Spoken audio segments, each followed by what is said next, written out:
Chapter 3. The Architect of Control.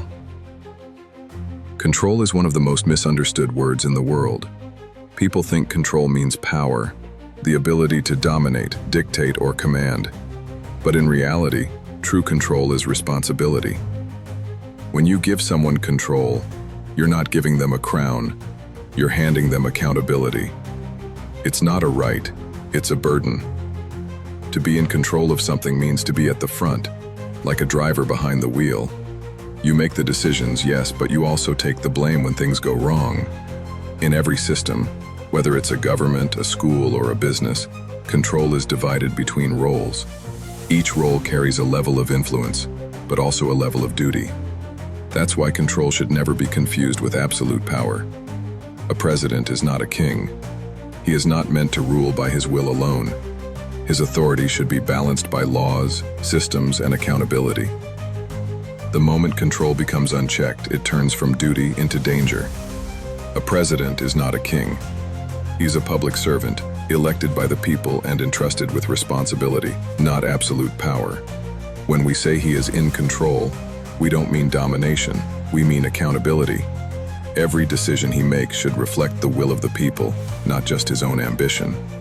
And if his position holds influence beyond borders, if his words and actions can affect the fate of other nations, then the weight on his shoulders is even greater.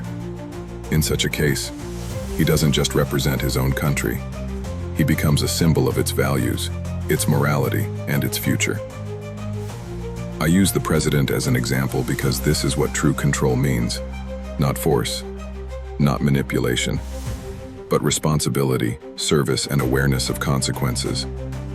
But that's not how most people understand control. When we hear the word control, we think of domination, the ability to shape, suppress, and command. The more control you have over people, the more power you are seen to hold. And this is where illusion creeps in. In previous chapters, we talked about how power takes many forms: fame, wealth, influence. But the most dangerous, long-lasting form of power is control. Control over the masses means control over their fate, their rights, their livelihood. It means controlling what they hear, what they believe, what they fear. There are people who control the media, and in doing so, they control the public's reality. They shape history. They decide what becomes truth. And in the end, they influence not just this generation, but the next one too. I often think about this. In today's world, if you have just $1 million, you can live comfortably. A nice car, a good house, a business that pays you monthly without working. You can travel, relax, enjoy life. Now imagine having tens or hundreds of millions, or even billions. You could never spend it all in your lifetime. Even if you launched 3 businesses and spent recklessly, your income would still likely outpace your expenses. So why do some people still want more? Why do they chase what they'll never need? Because for some, it was never about money. It was about power, more control, more influence. And for a certain kind of person, control gives a high. The more they dominate, the more alive they feel. These are not normal people, they're addicts. Addicted to power the way others are addicted to drugs. And the worst part? They're not satisfied with controlling wealth, media, or markets. They want to control everything, even what should never be controlled. History is filled with men who tried to cheat death, not because they feared dying, but because they hated losing control. They had power over everything, except that, and it drove them mad. They conquered nations, ruled empires, bent the world to their will, but death remained undefeated. And that's the part that haunts them, the one force they can't control. This system, whether it's banking, government, or international politics, is not eternal.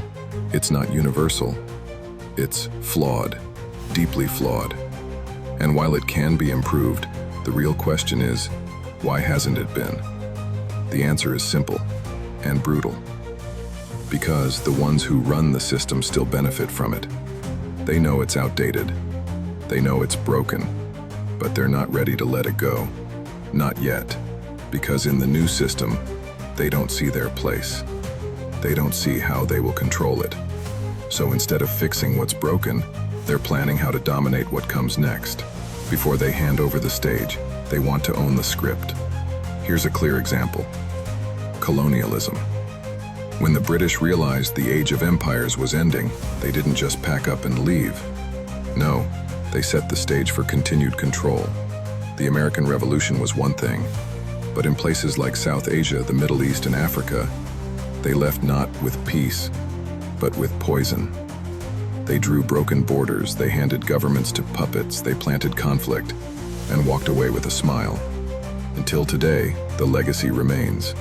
Western powers like the UK, the US, and France still pull strings across Africa, the Gulf, and South Asia. From Saudi Arabia to Qatar, from Pakistan to Nigeria, foreign influence still dictates domestic politics. Whenever a nation elects a leader who stops serving their interest, they interfere.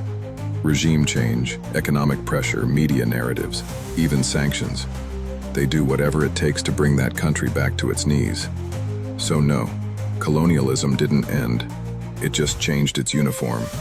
The men in red coats became men in white collars, talking about borders and wrong partitions, divide and rule, the famous phrase. They did this deliberately. The goal was clear: keep the newly freed nations weak by turning them against one another. If they keep fighting, they'll stay poor, spend their budgets on defense, and depend on foreign powers. Meanwhile, countries like the US, UK, and France, some of the world's biggest arms dealers, profit off the chaos. That's not conspiracy, that's market strategy. Even the creation of Israel served that same purpose: to destabilize the Middle East, a region rich in oil and potential independence. A strong, united Middle East would threaten the old order. So war keeps it weak, and where war is impossible, trade is used as a weapon. That's how Saudi Arabia became a partner: oil for profit. But countries like Iraq, Iran, and Libya refused to bow to that model. They were never truly colonized, so they were attacked, under the excuse of fighting dictators. But here's the truth: a bad man knows a bad man well. If Saddam was a monster, then Bush was no saint. They understood each other perfectly. The West played moral police, but only when it suited their interests. That's not morality, that's control. I'm giving you a real-world example of how the system works, how control is maintained, how new systems are feared, and how history is shaped not by justice but by interest. We have the current system, then there's the new system trying to be born. And maybe in the future there will be a system after that. I don't have fancy names for these systems, I speak raw. The next system must be built on diversity and dialogue. Just like Europe formed the EU after 2 world wars and found peace through conversation, the East is now looking for the same future, and the West must learn to evolve.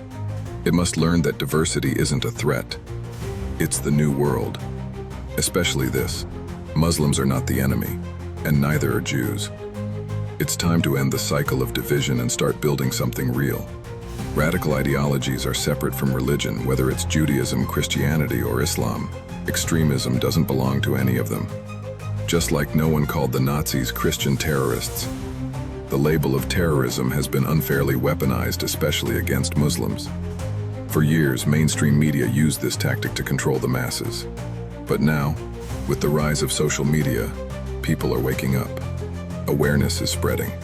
The lies that were once taken as truth are being exposed, and the illusion is starting to slip.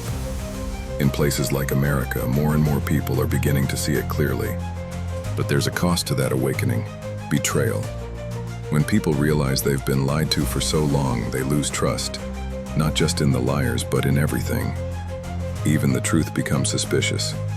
That's the danger we face next. The West must come to terms with the consequences of decades spent waging war on the East.